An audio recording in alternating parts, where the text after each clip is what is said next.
മരുതനായകം എന്ന് പറഞ്ഞിട്ട് ഇന്നും പണി തീരാത്ത ഒരു സിനിമയുണ്ട് കമലഹാസൻ്റെ. അയാൾക്ക് അന്ന് ത്രട്ട് ഉള്ള സമയം, അയാൾ ബ്ലാക്ക് കാറ്റ്സിനെയൊക്കെ കൊണ്ടാണെന്ന് അഭിനയിച്ച സമയം അത്. അപ്പം അങ്ങേരുണ്ട്, അങ്ങേർക്ക് ആകെ ഇതിനകത്ത് പരിചയമുള്ള നെടുമുടി വേണു. അപ്പം നെടുമുടി വേണുണ്ടെന്ന് പറഞ്ഞിട്ട് ഇയാൾ കാണാൻ വരാണ്. അപ്പോൾ ആദ്യം ബ്ലാക്ക് കാറ്റ്സ് വന്നു, പിന്നെ വണ്ടി വന്നു, അതിൽ നിന്ന് 5-6 ബ്ലാക്ക് കാറ്റ്സ് ഇറങ്ങണു, ഇയാൾ വന്നു.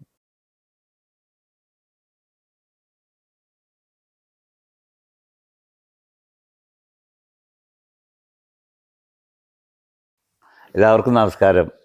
എൻ്റെ പേര് ജെയിംസ് പാറയ്ക്ക. ഞാൻ കാഞ്ഞൂർ പഞ്ചായത്തിൽ തുറവങ്കരയാണ് താമസം. എൻ്റെ ചെറുപ്പം എന്ന് പറഞ്ഞാൽ എൻ്റെ ഓർമ്മ വെക്കണ കാലം എന്ന് പറഞ്ഞാൽ ഞാൻ സ്കൂളിൽ പോകുന്ന ഒരു കാലം മുതൽ എൻ്റെ ഓർമ്മയിൽ ഇപ്പം നിലവിലുള്ളൂ. 1-ാം ക്ലാസ്സിലൊക്കെ കൊണ്ടുപോയി ചേർത്ത് അങ്ങനെ ഞങ്ങൾ 3-4 പേര് ഞങ്ങളുടെ ഫാമിലി മെമ്പേഴ്സിൽ പെട്ടവരും അല്ലാത്തവരൊക്കെ ഒന്നിച്ചിരുന്ന ഒരു കാലഘട്ടം. അതിൻ്റെ ഏറ്റവും വലിയ രസം എന്ന് വെച്ച് കഴിഞ്ഞാൽ അന്ന് പാടത്തിൻ്റെ ഉള്ളിൽ കൂടെ പോകണം. പാടം ഉള്ളി ആ വരമ്പത്തൂടി പോകണം. മിക്കവാറും വർഷക്കാലത്ത് പകുതി നനഞ്ഞും പകുതി ചെളി മേത്ത് വെച്ചൊക്കെയാണ് സ്കൂളിൽ പോയിക്കൊണ്ടിരുന്നത്. കാരണം വെച്ച് കഴിഞ്ഞാൽ ഈ ശക്തമായ മഴയുള്ള സമയമാണ്. അത് ഒരു 10-65 വർഷം മുമ്പുള്ള കാലാവസ്ഥ നമുക്ക് ആലോചിക്കാവുന്നതേ ഉള്ളൂ. എന്ന് ജൂൺ 1-ാം തീയതി സ്കൂൾ തുറക്കണം, അന്ന് മഴ റെഡി ഉണ്ടാവും. അങ്ങനെ മഴ നനഞ്ഞും കുതിർന്നും വെള്ളം തട്ടി തൂവിയും കളിച്ചും ചിരിച്ചും ഒക്കെ ഉണ്ടായ ഒരു കുട്ടിക്കാലമാണ് എൻ്റെ. അങ്ങനെ കുറച്ചുകൂടെ വളർന്ന് ഒരു 5-ാം ക്ലാസ് വരെ യൂണിയൻ LP സ്കൂളിൽ പഠിക്കാനുള്ള യോഗം ഉണ്ടായുള്ളൂ. 5-ാം ക്ലാസ് വരെ അവിടെ ഉള്ളൂ. അതാണ് അന്ന് എന്നെ പഠിപ്പിച്ച മാഷ്മാർ പലരും ഒട്ടുമിക്കവരൊന്നുമില്ല. പിന്നെ ഇന്നത്തെ പഠന രീതിയും കൂടെ അല്ല. അന്ന് ആകെ ഒരു സ്ലേറ്റ് കിട്ടണതും 2-ാം ക്ലാസ്സിലെത്തുമ്പോഴാണ്. പിന്നെ അതിനകത്ത് എഴുതേണ്ടത് ഒരു ജാതി കല്ല് പോലത്തെ ഒരു പേനയും കൊണ്ടാണ്. പിന്നെ മെയിനായിട്ട് അവിടെ ചെന്ന് കഴിഞ്ഞാൽ ആദ്യം ഞങ്ങളെ നിരക്കിറങ്ങാന്ന് പറയും. എന്താ സംഭവം വെച്ച് കഴിഞ്ഞാൽ ഈ മുറ്റത്തൊക്കെ കിടക്കുന്ന പ്ലാവിൻ്റെ ഇലയും അതൊക്കെ ഞങ്ങൾ പറക്കണം സ്കൂളിൽ ബെല്ലടിക്കുന്നതിനൊക്കെ മുമ്പ്. അപ്പം അങ്ങനെയൊക്കെ ഉള്ളൊരു ഇതുണ്ടായിരുന്നു. പിന്നെ അന്നത്തെ സൗഹൃദങ്ങൾ വലുതായിരുന്നു. 5-ാം ക്ലാസ് കഴിഞ്ഞപ്പോൾ പിന്നെ എനിക്ക് പോകേണ്ടത് സെൻറ്റ് സെബാസ്റ്റ്യൻ സ്കൂൾ കാഞ്ഞൂരിലേക്ക്. അങ്ങനെ സെൻറ്റ് സെബാസ്റ്റ്യനിൽ 5-ാം ക്ലാസ്സിൽ ചെന്നു. ഇതേക്കും നിർബന്ധമായിട്ടും ഒരു കാര്യം വീട്ടിൽ നിന്നുള്ളത് വെച്ച് കഴിഞ്ഞാൽ പള്ളിയിൽ പോകണമെന്ന് നിർബന്ധ ദിവസം. അങ്ങനെ പള്ളിയിൽ ദിവസം പോകും, കുർബാന കാണും, തിരിച്ചു വരും, പിന്നെ സ്കൂളിലേക്ക് പോകാനുള്ള പരിപാടികളൊക്കെ.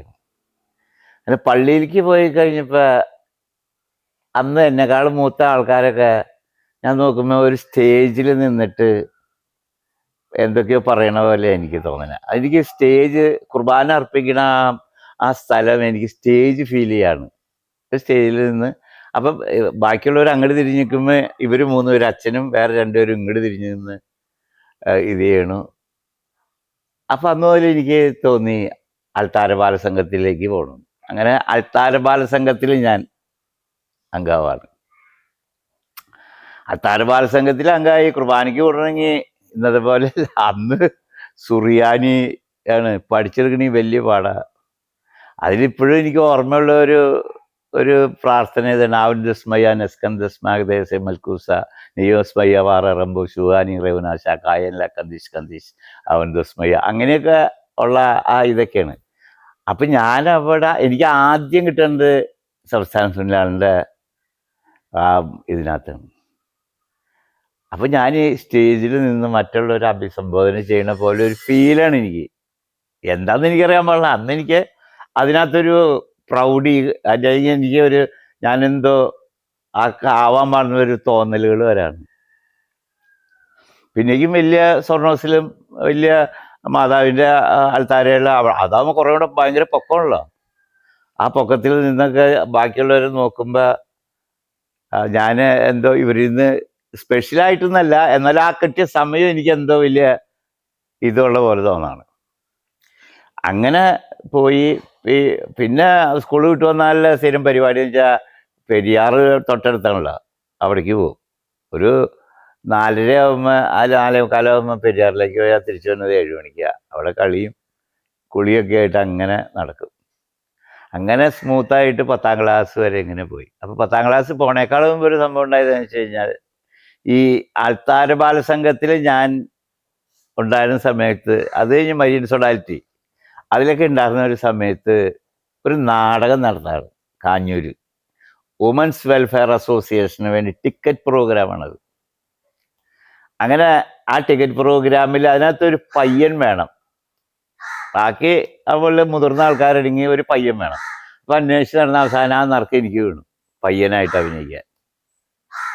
അപ്പം അങ്ങനെ വൈകുന്നേരം ആകുമ്പോൾ, സന്ധ്യ ആകുമ്പോഴുള്ളൂ റിഹേഴ്സൽ, മറ്റുള്ളവരൊക്കെ പള്ളിയുടെ വരുള്ളൂ. അങ്ങനെ അവിടെ വരും, പിന്നെ അവർ തന്നെ രാത്രി ഒരു 9 മണി ഒക്കെ ആകുമ്പോൾ കുട്ടനാക്കും. അങ്ങനെ അങ്ങോട്ട് പോയി.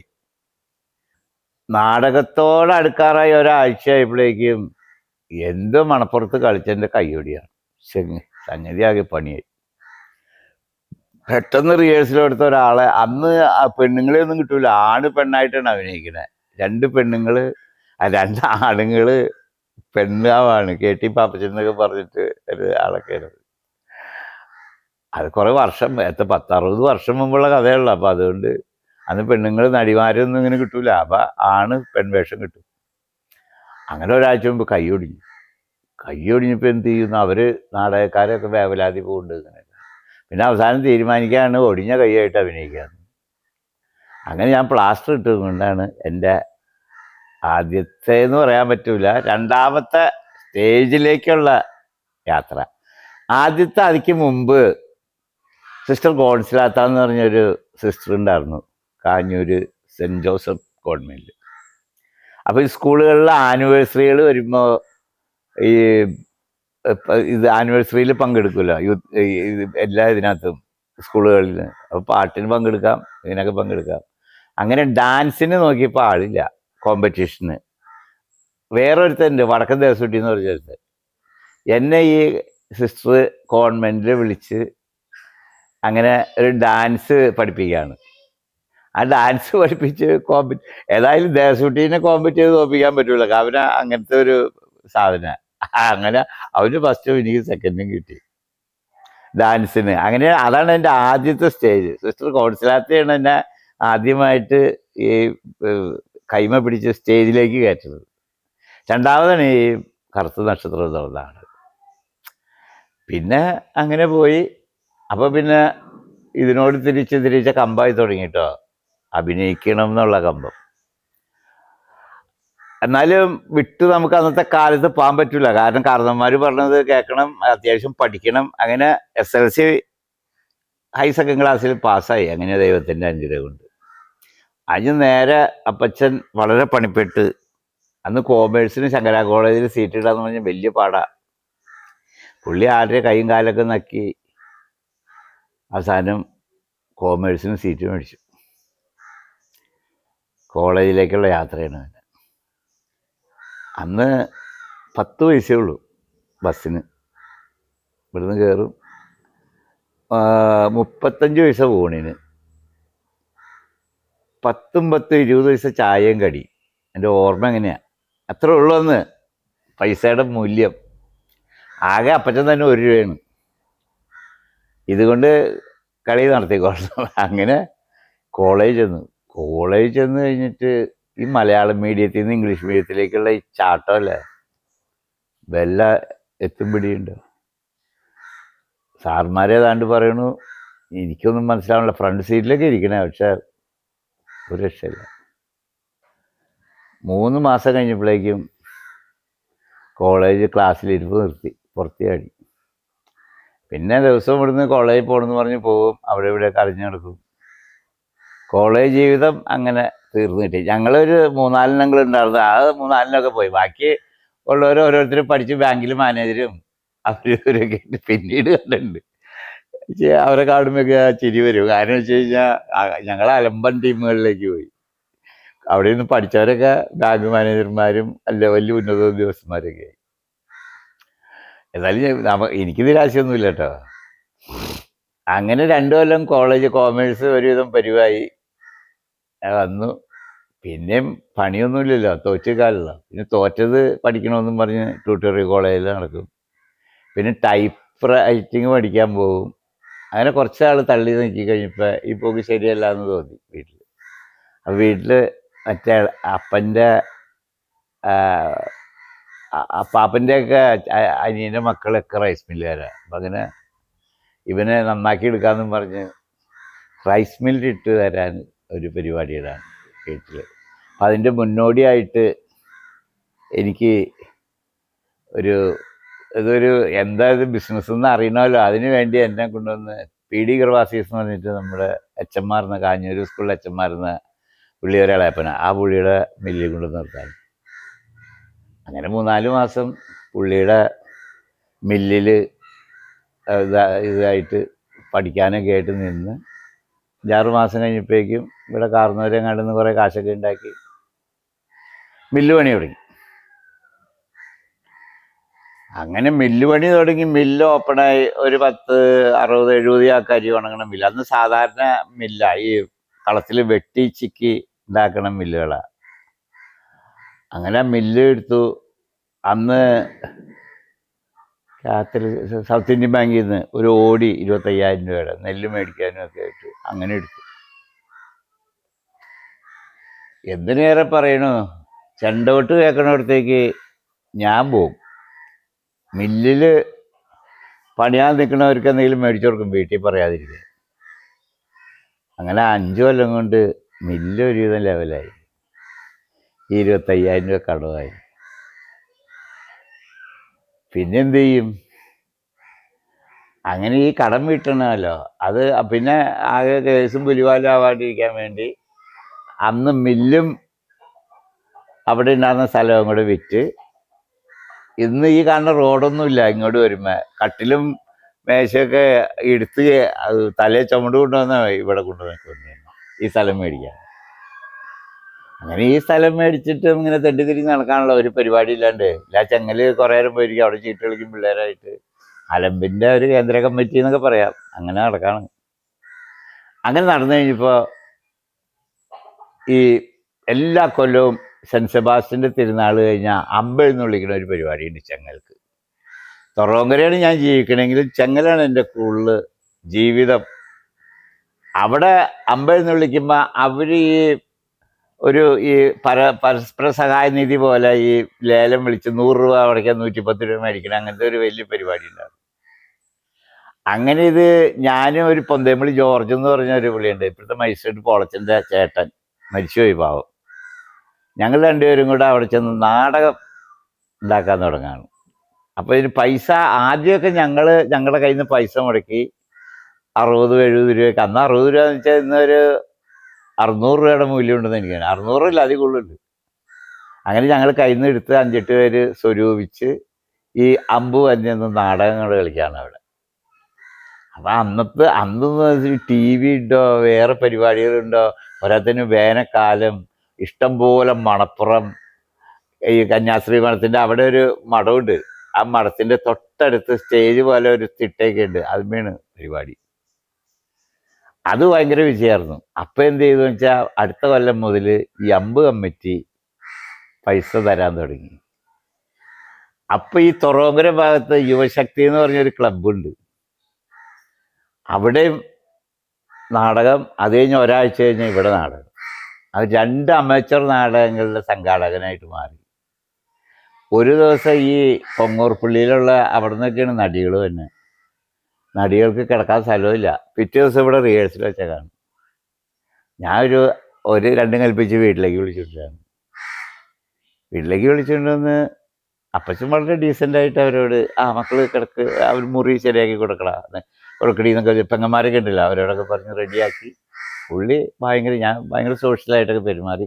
ദിവസം കാലത്ത് കാപ്പിയൊക്കെ കൊടുത്ത് റിഹേഴ്സലിന് അവരങ്ങോട്ട് പോയി. അപ്പം നീ ഒന്ന് നിൽക്കാൻ പറയാണ് എന്നോട്. ഇത് പറഞ്ഞേ മേലിൽ ഇവക പരിപാടിയായിട്ട് ഇതിനകത്ത് കയറിയ കാലിയെ തല്ലി ഓടിക്കുന്നു പറയാതെ പുള്ളി. അതോടെ എനിക്ക് മനസ്സിലായി പുള്ളിയുടെ ട്രെൻഡ് മിക്കവാറും ഇതിനകത്ത്. പിന്നെ പുള്ളിക്ക് ഇത്തിരി വിഷമമുണ്ട്, കാരണം ഈ റൈസ് മില്ലൊക്കെ പറഞ്ഞു നിന്നിട്ട് അതൊന്നും നോക്കാണ്ട് വെണ്ണീരാക്കി ഇതിൻ്റെ പുറകെ നടക്കാനുള്ളത്. അപ്പം ആ ഒരു പ്രയാസം പുള്ളിയുടെ ഉള്ളിലുണ്ട്. പുള്ളിനെ കുറ്റം പറയാൻ പറ്റില്ല. അന്നത്തെ കാലത്ത് ഇതിന് നടക്കണ ആളുകളെ കുറിച്ച് പറയുകയാണെങ്കിൽ ആൾക്കാർ വെറുതെ ഇത് അന്നൊന്നും വരുമാന മാർഗമില്ലല്ലോ ഈ പറഞ്ഞ അതിന്. അപ്പം അതുകൊണ്ട് തന്നെ ഇതിനകത്ത് പോണവരൊക്കെ നശിച്ചിട്ട് പോകുന്നുള്ള രീതിയിലാണ് കാരണവന്മാരുടെ ഒരു ഇത് അമച്ചർ സെറ്റപ്പൊക്കെ കളിച്ചിങ്ങനെ നടക്കുമ്പോൾ ആണ് ഒരു ദിവസം നമ്മുടെ തന്നെ ഒരു കസിൻ പയസ് എന്ന് പറഞ്ഞ ഒരാൾ പറഞ്ഞു, നീ വെറുതെ കാലടാ പാടാ എറണാകുളത്തേക്ക്, അവിടെ പുള്ളിക്ക് അവിടെ പ്രിയദർശിനി എന്ന് പറഞ്ഞിട്ടൊരു ഈ പൈസ ഒക്കെ കൊടുക്കണ ഒരു സ്ഥലമുണ്ട്, അവിടെ നമുക്ക് ഒരുമിക്കുക, അവിടെ നീ ഒന്ന് വന്ന് നിൽക്കുക എന്നൊക്കെ പറഞ്ഞു. അങ്ങനെ ഞാൻ അങ്ങേരുടെ കൂടെ പോയി. അവിടെ ചെന്ന് കഴിഞ്ഞ് കുറച്ച് നാൾ കഴിഞ്ഞപ്പോഴേക്കും സംഗമേശ്വര സ്വാമി എന്ന് പറഞ്ഞിട്ടൊരു സ്വാമിയുണ്ട്.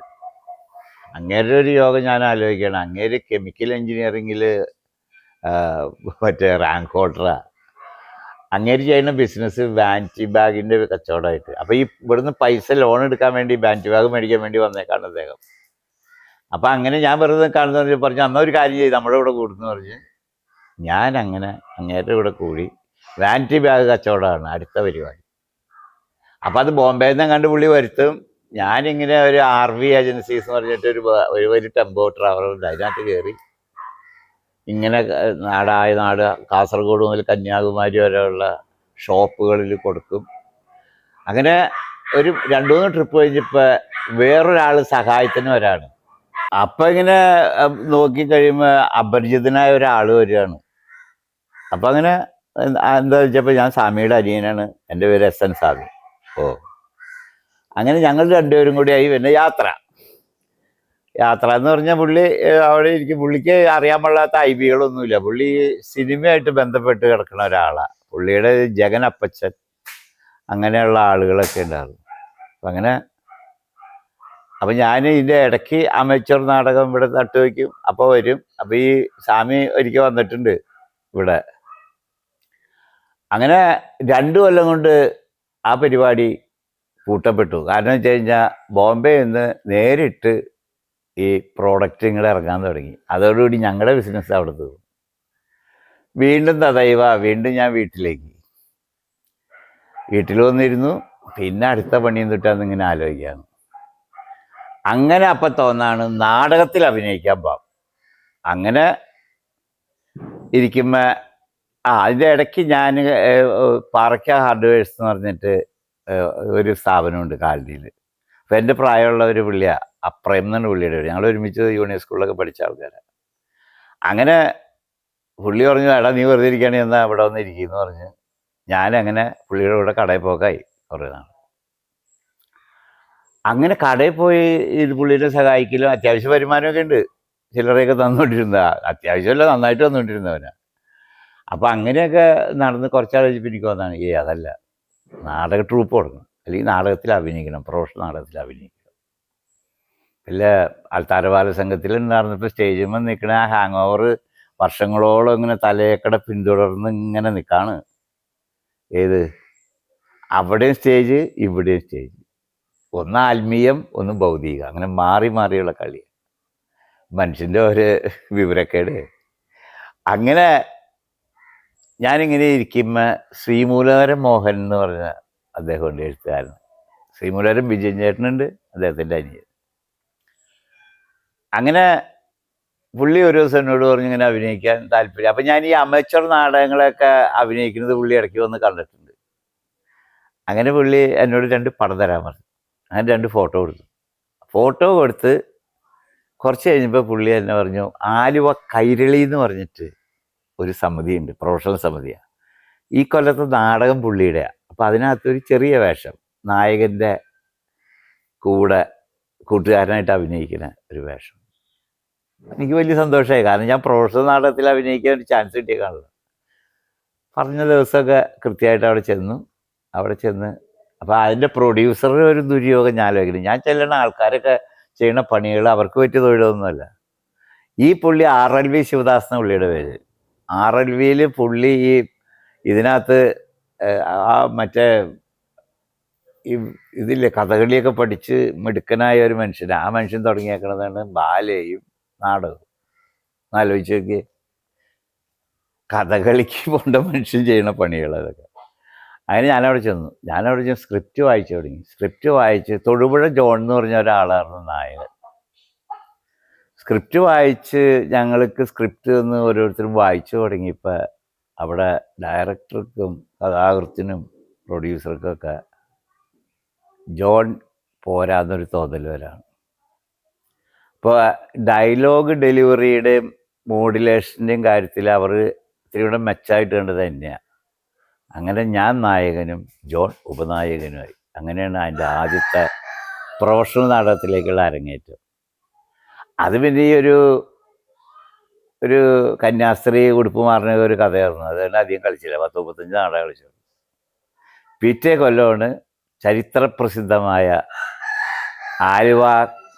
ആലുവയല്ല, കാഞ്ചൂർ പ്രഭാ തിയേറ്റേഴ്സിൻ്റെ അഴിമുഖം എന്ന് പറഞ്ഞ നാടകം ആരംഭിക്കുക. അപ്പം അതിനകത്തൊരു വേഷം എനിക്ക്, തൊഴിലില്ലാത്ത ചെറുപ്പക്കാരൻ, അതാണ് എനിക്ക് വേഷം. അത് ഭയങ്കര സെറ്റപ്പിൽ ഭയങ്കര പൈസ മുടക്കി എടുക്കേണ്ട ഒരു നാടകം. 3 പ്രൊഡ്യൂസേഴ്സായിരുന്നു അത്. ഒന്ന് വേലായുധൻ, ഒന്ന് മുകുന്ദൻ മാഷ്, ഒന്ന് എടനാളിലെ സക്രിയ മാഷോ, അങ്ങനെ ഈ 3 പേരും കൂടി തുടങ്ങി. എന്നിട്ട് അത് തുടങ്ങി. അപ്പം എന്നിട്ട് ബാക്കിയുള്ളവരൊക്കെ ഭയങ്കര പ്രഗത്ഭരായ ആർട്ടിസ്റ്റുകൾ. MK Warrier, Kanjoor Mathai, P Aliyar, Chaura Basheer, MA Varghese, ലീലാഹരി, അങ്ങനെ എല്ലാവരും കെണ്ടൻ ആർട്ടിസ്റ്റുകൾ. ഞാൻ മാത്രമേ അത്തപ്പാടി. അപ്പം അതിൻ്റെ ഇടയ്ക്ക് എൻ്റെ ഒരു വലിയ സമിതികളിലൊക്കെ പോയി അഭിനയിച്ച് മിടുക്കനായി വന്നൊരു നടൻ എനിക്ക് റിഹേഴ്സൽ കാണാൻ വന്നു. അപ്പോൾ അവർ ഈ പ്രൊഡ്യൂസറോട് പറഞ്ഞു, ബാക്കിയെല്ലാം നന്നായിട്ടുണ്ട്, പക്ഷെ അവൻ മാത്രം ശരിയല്ല, അവൻ ഈ നാടകം പൊളിക്കും, അപ്പടിപ്പിടിയെന്നും പറഞ്ഞ് ഒരു ഉപദേശവും കൊടുത്തുകൊണ്ട് പോയി. പിന്നെ റിഹേഴ്സലിൻ്റെ ഇടയ്ക്ക് ഇവരെന്നെ മാറ്റാനുള്ള ഒരു ജാതി പരിപാടികളൊക്കെ ഉണ്ട്. അപ്പോൾ മോഹൻ ഇടപെട്ടു അതിനകത്ത്. മോഹൻ പറഞ്ഞു, ഞാൻ കഥ എഴുതിയിട്ടുണ്ടെങ്കിൽ അത് ആരൊക്കെ എങ്ങനെയാണെന്നൊക്കെ എനിക്ക് അറിഞ്ഞുകൊണ്ടാണ് ഞാൻ എഴുതിയേക്കുന്നത്, അതുകൊണ്ട് മാറ്റലും പിടിക്കലൊന്നും നടക്കില്ല എന്ന് പറഞ്ഞ് അങ്ങനെ എൻ്റെ സ്ഥാനം അവിടെ ഉറക്കപ്പെട്ടു. അല്ലെങ്കിൽ ഞാൻ തട്ടിട്ട് പോകും. അങ്ങനെ ആദ്യത്തെ ഷോ നടക്കുന്നത് കൊച്ചിൻ ഷിപ്പ് യാർഡിന് വേണ്ടി എറണാകുളം ഫൈൻ ആർട്സ് ഹാളിലെ അഴിമുഖം നടക്കും.